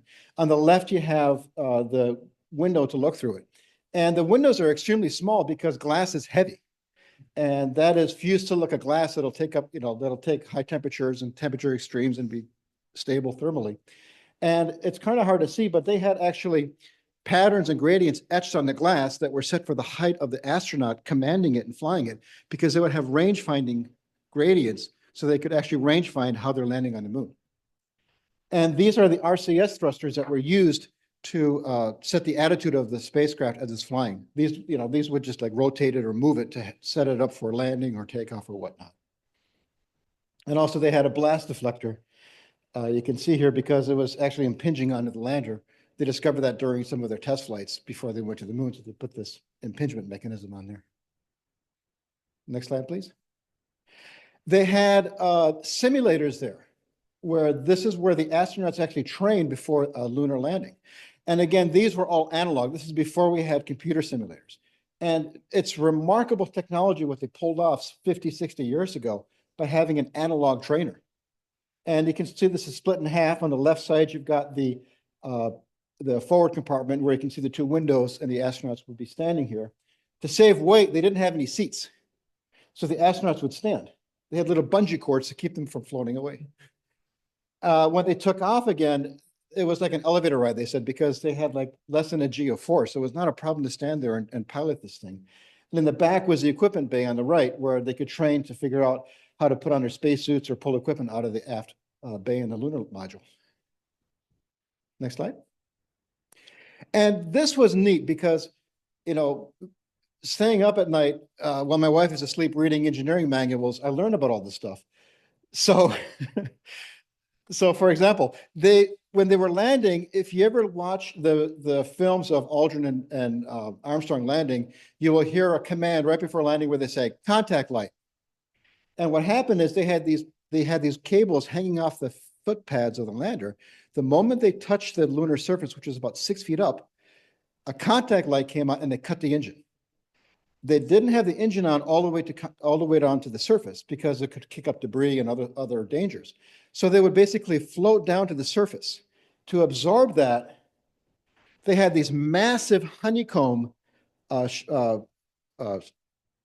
aluminum honeycomb fillings inside the lander's legs that would crush and absorb the impact. And this is it's about a good 3-4 feet tall. And it would collapse the legs. And again, disposable spacecraft, you're never using it again. Why not? When they took off, the upper part of the lander went back to orbit and they left the legs. Well, here's a problem. You've got all these cables that go between the two parts. Well, what do? You might say, well, I have a connector that falls apart. Well, if the connector gets stuck, you're going to have serious problems. So they put these little explosive guillotine charges along the connectors. And in the upper right-hand corner, you can see you got your cables going through here. And then this right here had a blade that would explosively move and cut all the cables. Just brute force cut. That way the cables will not keep the lander from taking off. This breaks my heart. These are 70 millimeter Hasselblad film cameras. These were and still are the best film cameras in the world. At a 70 millimeter negative, these still rival digital images as far as resolution. You can go online and get high resolution scans of every single Apollo photograph. Remarkable. To save weight, because they wanted more moon rocks than cameras, they left the camera bodies on the moon. They only took the cartridges from the film. So if you ever want to go scavenging like that 70s TV show, there are some great Hasselblad cameras waiting for you on the lunar surface. Yeah, I know. I told my wife, because I'll be retiring probably in less than a decade, I'm going to buy one of these for myself and get back into photography. But yeah, what's funny is this company was Swedish. Their camera equipment was so good that NASA contracted a Swedish film camera company to make the Apollo cameras, not Kodak, not our domestic suppliers. Next slide, please. Going back to engineering mockups. Again, in my time, we would do this digitally. This was the LTA-1, which is the first full-scale mockup they built. And this is actually a lot like what the lunar module looks like underneath all the insulative layers that are put around it for thermal protection and micrometeorite protection. So you have the bottom descent stage, it takes them to the moon. And then this is the ascent stage that flies up. And they would basically use this to test, a couple clicks, please. They would test electromagnetic interference with the electronics in it. One more click. They would look at how all the cables came together. They would do fit, form, and function. And they were designing all this stuff on 2D drawing boards. So you had a lot of stuff that would pop up that you couldn't foresee because you couldn't three-dimensionally model it. Nowadays, the first program I worked on was the 777, where we did digital modeling in the early 90s. They cut their rejection rates and errors by 90% because everything was modeled digitally before they hit the stage. So the fact that they did this on 2D drawing boards using slide rules and very primitive computers is an engineering marvel. And you can also see they were mocking up all of the propulsion systems on the bottom. And one thing to note is, this is kind of a inside baseball nerd part here. If you look at the access hatch on the left, it's round. Part of this job was for the astronauts to use these kind of mock-ups to test out spacesuits. They found out the round hole, which from a stress standpoint is better, didn't work. They could not squeeze out of that module with their backpack, so they changed it to a square hole. Yeah. And you can tell, how old a mock-up is. You can tell this is the first mock-up because it has a round hole configuration. So that's the kind of nerdy stuff I love looking at. And so that's me standing next to it. The other thing that you get is a sense of scale. These modules were huge. And yes, I did touch it. So I had to do that. So, and this is mostly aluminum and with titanium mixed in. Next slide, please. And the other neat thing is they have a display on the evolution of the module. And these are the little models they had. And you can see going from the left, progressing here all the way down to the bottom right, which was what they eventually built. And the one that I want to point out here is this middle one, which has the third one from the left, has huge windows. When they first designed it, they're like, oh, this is like a helicopter. We're going to want huge windows and, land it like a helicopter. But then the engineers ran the numbers and they said, it's going to be too heavy to fly. So that's why they have the little tiny windows here on the right to save weight, because again, weight was the most important thing on this, next to reliability, of course, to get home. They look like space mice. They look like, exactly, yeah. And there's a good reason they call it the bug. And notice too, the leg count keeps shrinking too. They went from like 6 legs to 5 to 4, which was the eventual final configuration. And again, you can see the round hatches until you get to the bottom right, which was the one that they eventually, built and flew to the moon. Next slide. And one other artifact they had, if you look at the top of the Saturn V rocket, you see that little long rocket on top of the capsule here. That's the emergency escape system. So if anything went wrong during launch, that rocket would pull the astronauts away and save their lives. I did work on the Artemis program for Aerojet, and I worked on the modern version of this for Artemis. So I was happy to do that, and I hope it's never used. And if it's used, please, dear God, make it work perfectly. Okay. So they had to test this, of course. They tested like crazy. So next slide. So this is what's called the Little Joe. They took and put a boilerplate capsule on top, and you can see the launch rocket or the rescue tower there. Well, when they were doing this flight, next slide, it didn't work out too well. So the rocket began rolling and disintegrating. Next slide. Well, lo and behold, at a much lower altitude than they planned, this launch rocket actually worked. It did its job. So they said, well, the rocket disintegrated. We didn't hit our target altitude, but the rocket worked, so we're good. Next slide. And of course, that's the rocket pulling away the boilerplate capsule from the disintegrating test rocket. And when you go to the museum, next slide, please. That's the test boilerplate test capsule that they used in that photograph. So that was called the Little Joe 2. And that's the rocket. And then that the capsule. And that parachute was used to recover Apollo 15, which was one of the later lunar landings. And of course, Apollo 15 had 3 crew members from the University of Michigan Aerospace Engineering Department. Go Blue, that's where I graduated from. So I love that mission too. Yeah. When the Saturn V takes off in the first stage, it's almost at a field, you're getting kind of close to like 3 and a third Gs. Yeah. And when that thing kicks off and pulls the command module off, what kind of G force are you talking now? They get up to about 4 Gs. which actually is not too bad. If you look at some of the earlier, like the Gemini or the Gemini one, they took a ballistic missile, put a capsule on it, and they pulled 7 Gs because they basically, the rocket wasn't designed for humans. The Saturn V, of course, was, so they had a much milder G-force. Apparently the vibrations were insane though. They said that when they were launching off the pad, they had trouble reading the instruments because it was shaking so much. At least you're alive, exactly. So yeah, so, you know, again, little Joe boilerplate and Apollo 15 parachute. Next slide, please.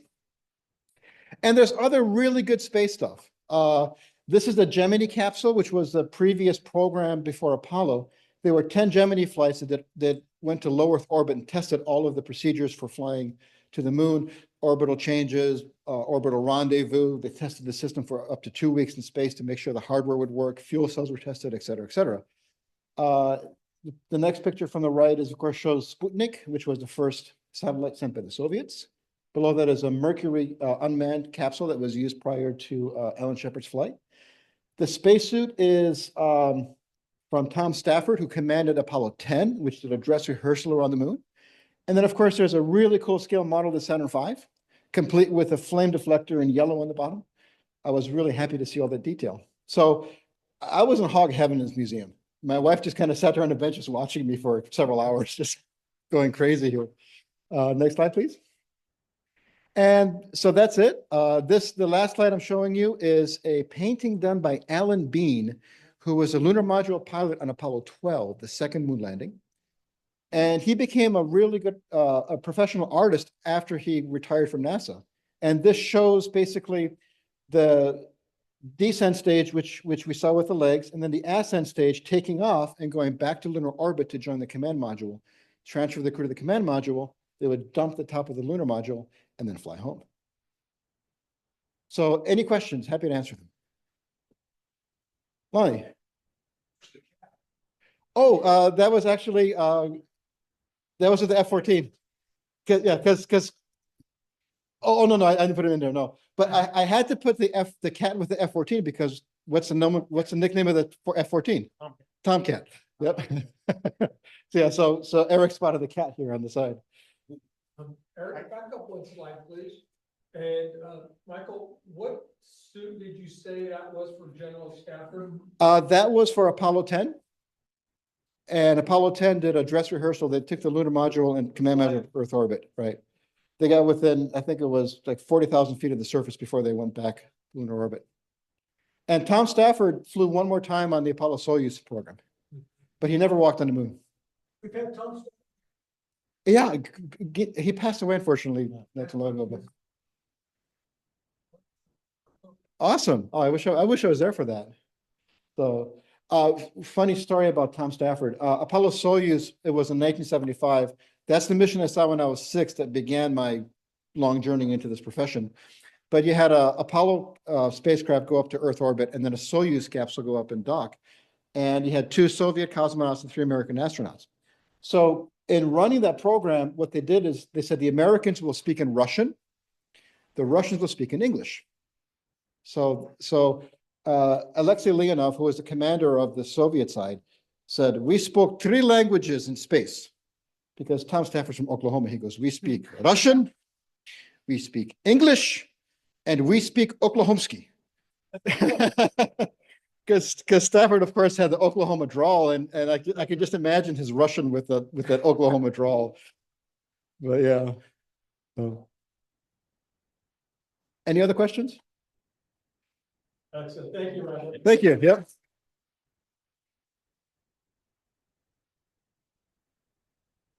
I'm trying to squeeze one more in. I'm gonna give my time over to Pratik. He wants to share something. Okay, great. Okay. We're right here, but I think we've got a few minutes. We can, sorry for a while. Yeah, no, everything's good. And I just have a few announcements to make. So Pratik, I'm going to grant you the ability to share. Let me come here real quick.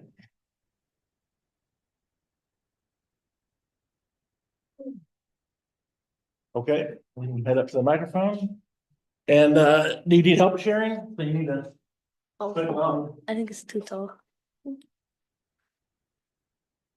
Yep, exactly. And then to your screen that you want to share. Okay.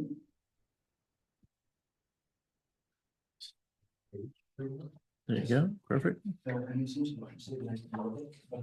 gonna circulate a couple of sign-up sheets. I think they're Okay, you see it? self-explanatory. One, it's not for you. The rest of the members. Okay. Oh, it hasn't come up yet. What's going on here?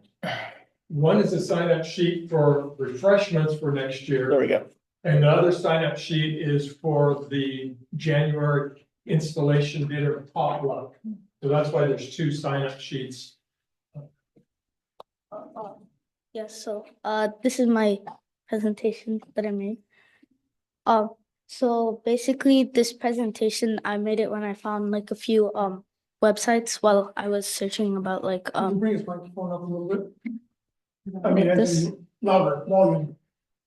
Or speak louder, one of these two. Oh, okay. So we had a space project and I was just looking through like some space websites and I found a few interesting facts. So the first thing I stumbled across was about Jupiter's moon Europa. So basically Europa can kind of make its own heat source and even though it's pretty far away from the sun, it can still make heat because of Jupiter's gravitational force. It causes tidal forces and bulge on the moon, and that makes like the moon kind of like bulge out and in, which creates energy. And that means that there's heat on Europa, and there's also like some cracks we can see in the ice, which shows that we know that there's some like moving liquid, probably water or something. Good. I also found this.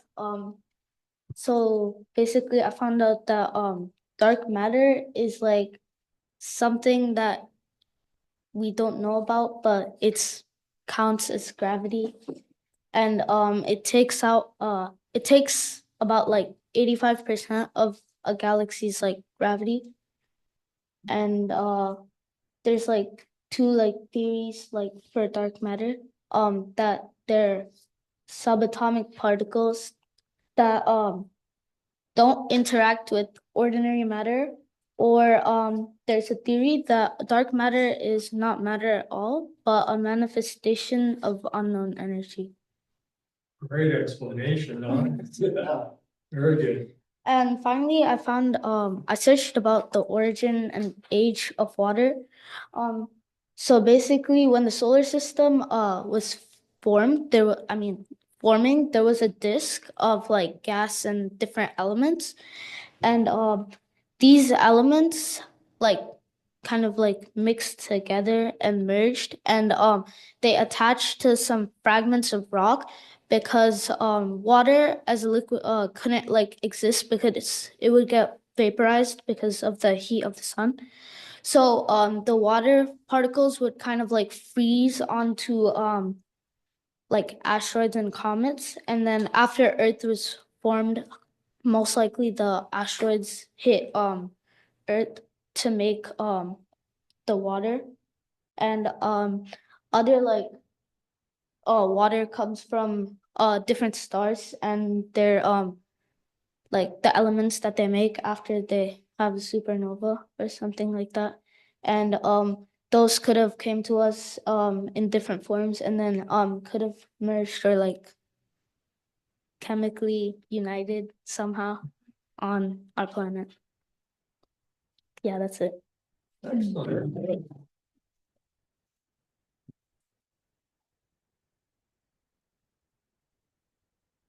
Thank you, Project. Thank you.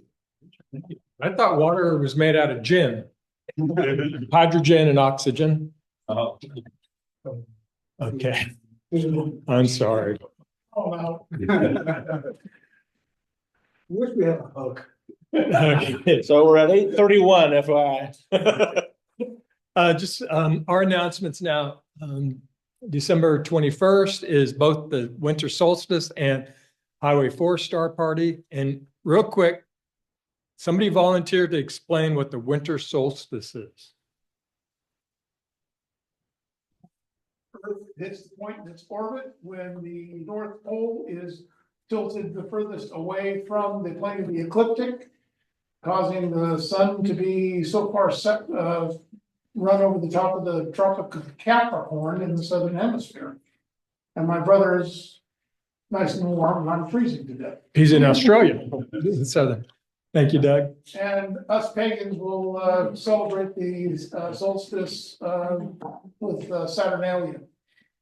Because that was the basis of Christmas. Is the Pope was angry at all the pagan Romans celebrating Saturnalia, so he stuck Christmas on the 25th. I see. Okay. We'll stay out of your way while you celebrate it then. It should be in the middle of winter, not the Yeah. beginning. December 28th, bring out all your new astronomy gear that you got for Christmas to the High Altitude Star Party. January 4th, we have astronomy in the park. January 9th is our meeting installation dinner potluck here. We'll talk more about that in just a moment. But remember January 9th, y'all, to come back here. The 25th, we have star parties. Our choice of whether we go to low altitude, high altitude, or Campo Seco. So, and then also put on your calendar February 8th for the STEAM event here at San Joaquin County Office of Education. Great event. It's a lot of fun. It's a daytime event that we'll have a table set up in our solar scope. So, please. January 16th is the Mars opposition. Mars opposition, January 16th. I mean, it'll be an opposition the whole month, but that's the day. Okay, very good. Next, Eric, please. Okay, our dues are due now. They're delinquent January 1st, so please see Jerry or use the dues form on the back of the newsletter if you haven't already paid. The t-shirts are here. Thank you, Doug, for all your work to get the t-shirts. They're back there. See Doug after the meeting for the t-shirts. I'm going to skip down to April 5th is our Striking Sparks potluck and astronomy day out at Oak Grove Park. So put that on your calendars for next year, April 5th. I'm circulating right now 2 sign-up sheets. Somebody have them in motion? Okay, great. The sign-up sheet for the January 9th potluck, which we will arrive here at 5 p.m., anywhere between 5 and 5:30, arrive. We're going to eat at 5:30, take a full hour to enjoy our dinner and social time together. At 6:30, we'll start our program. So because this is a potluck, we're taking sign-ups, so we kind of have a balance of main dishes and side dishes and so forth. And once everybody in the room here has gotten a chance to sign up for it, I'll also send you all email reminders if we don't have it all filled out. So need either of the signups right now? thanks, Pat. Okay, then next slide, Eric. Oh, this is just a sample of the sign-up sheet. As you can see, we've got sign-ups for main dishes, side dishes, and so forth. And then, Michael, if you please share this announcement. Thank you, Tim. I do have some very sad news. My good friend, Awanish Mishra, who was a member of this club, a fellow solar system ambassador that we did, and also the treasurer of the Sac Valley Astronomical Society, passed away last month. He was an incredible man. He was a physicist, and he had the philosophy that anybody can learn science. I learned a ton from him, especially when I would give presentations and I couldn't answer a question on astrophysics, and I would defer to Awanish to answer the question, and he always bailed me out a few times on that. So he will be dearly missed. I haven't heard any arrangements from his wife regarding a funeral or a memorial, but I will definitely contact the club if I found that information. So again, very sad news that my dear friend Awanish unfortunately passed away last month. Thank you. Thank you, Michael. You all remember he did the March meeting program last year, measuring cosmic distances. Did an absolutely wonderful show. And in fact, I went back and rewatched it on YouTube, our YouTube channel. It's a really good presentation. So, and then the last slide, Eric. We've had some great volunteers activity lately, and we want to start recognizing our public outreach volunteers. So this last month, November and December, Rich and Casey, Eric, Jerry, Leo, myself, and Doug all participated in public outreach events. So it's a lot of fun, and look forward to more of them coming up. So anybody that would like to come out, they're always really enjoyable. And like Casey mentioned, it's just kind of a joy to share astronomy with the public. So Actually, Pretheg's been at Delta also. oh, my apologies. Thank you for coming out. Excellent. Okay. Did we miss anything? Anybody have anything to add? Very good then. Thank you all for attending. I look forward to seeing you. Adjourned.